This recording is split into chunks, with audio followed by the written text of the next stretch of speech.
And we are back again. I am going to do a recap. Hopefully the lighting's not too bad. It looks a little dark in here. No, that doesn't work. Anywho, we are back for a recap of that last collection I bought for my LCS.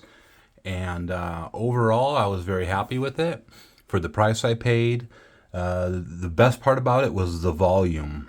I got about twice as many cards that I thought that I would get that I can keep for my eBay mystery boxes and my rookie card box. And out of those two 5,000 count boxes, there's only about 1,000, 1,500 commons that I put in the donation box. So this first stack, we're not going to go through it all. I'm a sucker for these Bowman first chromes. So these are some of the Mojos and just first chromes from different years. There was a couple decent ones, a couple ones that you set aside out of there. A lot of these are prospects and stuff. Most of these guys won't work out. This is just over half of the original stack I had of these. I put together another mystery box, so you're going to see very, very few of the cards that I actually think. So let me look over here real quick. So those two boxes right there, I'd say 90% of that came from, about 80%, because there wasn't that much basketball or football. About 80% of that came from what I just picked up. So it was I'll get my money back and more eventually out of it very easily. We're just going to go through some of these really quick here. So these are just some of the cards. Like I hold on to Bo Bichette's and it's refractor. I won't go over each one. Like just a chipper pink, and they had a lot of the holiday. They had a ton of archives. They got a little old. This was out of 99. Obviously not really a big card. Carlos Beltran. Is that his Bowman rookie? I don't know. Corbin Carroll. There's one of those buybacks. Mike Tyson. They had one of the SPs in there. Julio. The Skeens. Pete Alonso. Shout out to Mr. T, who I think is going to also start doing a side Pete Alonso PC. And then just, they had a ton. I think the only thing they had more than the archives was the, what are these called again? I can't remember. Pro debut. The Topps Pro debut. These are names that I know. And Marcelo Mayer, some chromes. Ton of chrome, Dalton Rushing, Charlie Condens, a bunch of Travis Bazana, I think that's how you say it. Once again, these are no particular order. Give me one sec here. The next stack, once again, and I don't really think that Drake Baldwin was that great, but I just held on to a couple Drake Baldwin. And once again, like these archives, I probably had 8 of these. There's this Matt Shaw, and this is the first one I've seen of these. It was the Tokyo series. So that was cool. Kevin McGonigal, I know, is a big prospect. There's a chrome in there. Marcelo Mayer. There's probably about 100 Christian Campbells in here, and these are just some of them. A couple Ken Griffey Jr.'s. There's a nice stack of Topps Fire in there. Who's that? I don't know about that Culpepper. I don't know if he's good. Jack Caglione. I don't know anything about him, but I think I got those mixed up. Yeah, some more Caglione. About 100 Luke Keishels. Once again, there were so many Christian Campbells. And Jackson Wiggins, Cubs #1 prospect. Brooks Lee, a lot of Brooks Lee. And like I said, these are not all in order. Matt Shaw's, Max Clark. Just players that I know the name that were at least big prospects in the last year or two. And that I'll just hold on, and if 1 or 2 of them work out, that'll be cool. Okay, so let's go to this stack first. Now, I have a lot of old top loaders, so not all these are necessarily top loader worthy cards, but if they go in my rookie box, or if I just like them, my Cubs or whatever. So the only football card that I put in a top loader was it's a Jackson Dart. It's a $2 card, but a rookie card with somebody else. So we just got like Churio, Luis Robert, Tarek Skubal, shout out. Garrett Crochet, shout out to Chris Weaver. There's a Matt Shaw from my Cubs box. Lee Smith, rookie. That was out of I forgot. The older stuff, I'll get into that in a second here. There's a couple of these in there. I put one in the new mystery box, Skeens rookies, a bunch of Cade Hortons, which I was happy about. Nothing crazy, but a lot of Dylan Cruz. And this is just a small sampling because it was overwhelming, to be honest with you. A lot of Cam Smiths. Cubs traded him for Kyle Tucker for 1 year. There's about 20 of these in there.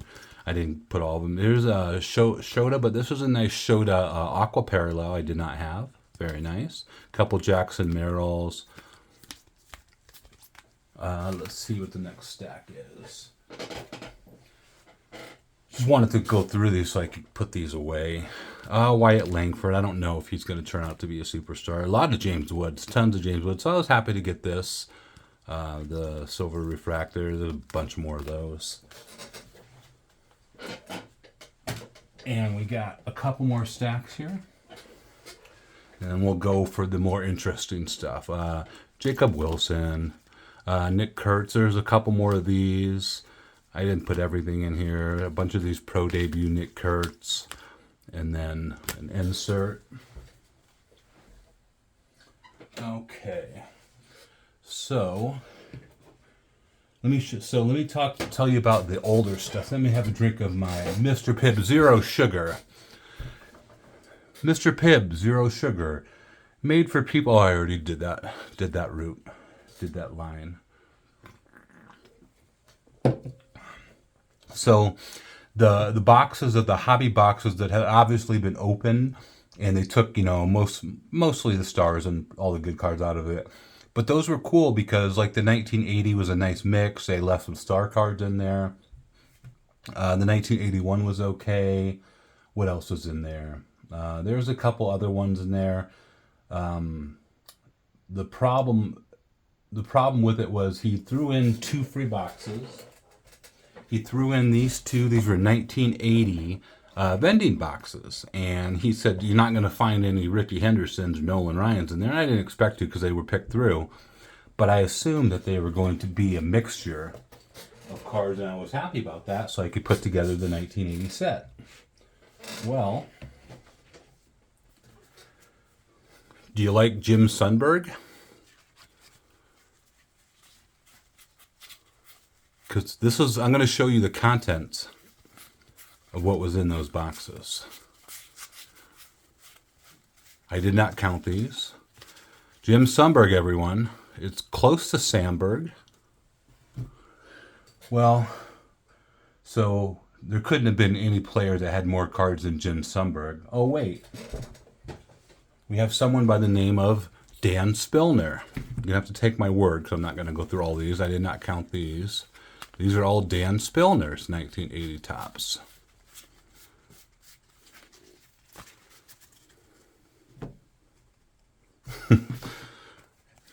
Said you can take my word. Obviously, there was no other player that they had more of Dan Spillner. Oh, wait, what's this stack? This is somebody that I've never heard of before by the name of Del Aston. Del effing Aston. I did not count these either. I'm a decent counter. I'm actually good with quick math, but I just want you to take my word for it. These are all Del Astons. I was looking to see if this video was running. I couldn't remember if I hit play. And Del Aston. Oh, what's this? Oh, it's another Del Aston turned backwards. So pretty disappointed. Those technically those 2 boxes were thrown in for free. But I was pretty. Oh wait, could there have been somebody else that had more cards than Del Aston? Although Del Aston easily outpaced the other one. Who's this? I see.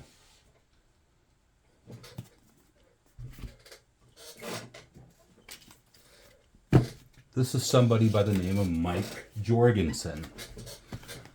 So Mike Jorgensen had a crowd-pleasing 309 cards. I had to count the Mike Jorgensens because he was the most. Take my word, these are all Mike Jorgensen's. I'm not counting them again. So that was a big disappointment. So I was planning on going back and buying some more of these vending boxes to try to get, the commons and stuff to complete my set. But, I mean, if I get a chance to look through it, if I could find a random one, I might buy it. They're only $5 each. Mike Jorgensen. There were 4 different other players out of those whole 2 boxes. There were 2 guys that had 1 card that must have accidentally got in there. There was a couple Dave Roberts, Dodgers manager cards, and then I can't remember the other. There's like 6 or 8. Mike Jorgensen, 309. 309 freaking Mike Jorgensen cards. So here was kind of the highlight for it. So the best part, well, these, I had not seen these because I didn't buy high number for Heritage. But I had not seen these inserts. They're not rare. They're not worth anything. But I just think this is the most beautiful looking card. I looked at this for like 10 minutes like, oh my God, I love the swirl. It kind of has a 3D look to it. So I was pretty enamored with those. This is a Brooks Lee rookie card. And when they were going through the countless hobby boxes and blasters, they must have bought, there's so much fucking archives in there.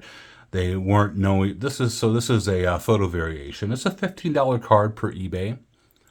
Brooks Lee, and I have a lot of Brooks Lee because I bought it in Twins breaks. Here is a Jose Altuve. This is also a photo variation. I saw 2 listings of this on eBay. One was for $20, one was for $35. They both sound a little ambitious. And I didn't go through each card looking for photo variations. I was just going through it, and I just noticed the different pictures of these guys. Here is one that I'll keep for my PC. This is a Matt Shaw photo variation, $15 card for my Cubs PC. And then the best one I found out of that was this. It doesn't look anything, but up in the corner here is supposed to be the Twins logo, and there is no Twins logo. You know how like Archives and Heritage does those weird inserts and parallels. The only one on eBay for this was $52 plus shipping. It was COMC cards. They're always overpriced, way too ambitious, but still. So I found those in Archives. This, which one is the air card? Is it the air card where the guy's grabbing his crotch? This beautiful Kent Tucolve card. There's a couple of those, but I didn't see the one where he was grabbing his crotch. These are my Sandbergs that I got. So we had a couple of these. There's some Upper Deck in there. Nothing crazy, but I always like this card because it's Grayson Sandberg. And a couple Archives cards. There was this, a couple of these, and I did not have this card before. Nice little rainbow type foil Sandberg. Not numbered or anything, but they left this for me. So that'll go in my Sandberg PC. Very nice. What do we have here to finish off? We got Buck Coates. Buck Coates for my Cubs. I've probably seen that name before. But we have Mike Armstrong, San Diego Future Stars. He was 47 years old when they took this picture, and he was a future star. He just got back from a colonoscopy. Alan Nicely. Look at those glasses. Look at that fro. Alan Nicely. And then on this one, Alan Nicely had brand new glasses, sunglasses. Nicely done, Alan. Huh? Huh? Get it? Nicely done? Huh? Huh? Okay. We have Craig McMurtry, also not very cool. No relation to Craig. I am the much cooler Craig. We have some of the Upper Deck checklist cards where they do like the artwork. It's just Tim Salmon, whatever. The mouth of Greg Jeffries there. That just cracks me up. I don't know why. This card just cracked me up. We have Bob Clark from a horror film. And then just for old time's sakes, just for you those with childish humor out there, we have the old Pete Lecoq. And then my comedy's getting a little rusty. Little rusty cunts. So that was it. It was fun to go through. Like I said, it was overwhelming. It was a good bargain for what I paid for it. It really was. Gonna get like 3 mystery boxes, most of a football mystery box, 3 baseballs, Gonna have to burn those stacks of cards of those. I don't know what to do with those. And then a couple Sandbergs and a bunch of Bowman First. I'm looking at those right now. And then a bunch of cards from my rookie PC. So thank you very much for watching. I'm not going to say anything more about the pack opening because you'll find out about it soon enough, you fuckers. Okay, thank you. Later.